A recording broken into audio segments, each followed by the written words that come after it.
আজকে শুক্রবার সন্ধেবেলা, তখন বাজে প্রায় সন্ধে 6টার মতো। চাটা নিচে খেয়ে এসে নিজের কাজকর্ম সেরে আনাসকে নিয়ে ওপরে এলাম। আজকে পড়ানো ছিল না, ওদের অন্য জায়গায় প্রোগ্রাম ছিল বলে ওরা বললো আজকে পড়াতে হবে না ম্যাডাম। ঠিক আছে, এক একটা দিন ওদের আবদার রাখা যেতেই পারে।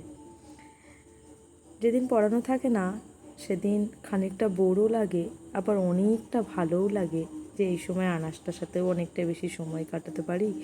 অ্যাকচুয়ালি আনাস আমার সাথেই সময় থাকে।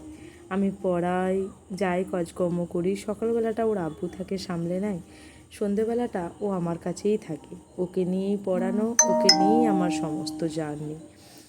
কিন্তু মাঝে মাঝে আমার এই গাছগুলো যত্ন করতে ভুলে যাচ্ছি। এত ব্যস্ততার মাঝখানে এদেরকে সময় দেওয়াটা অনেক বড় চাপের ব্যাপার হয়ে যাচ্ছে।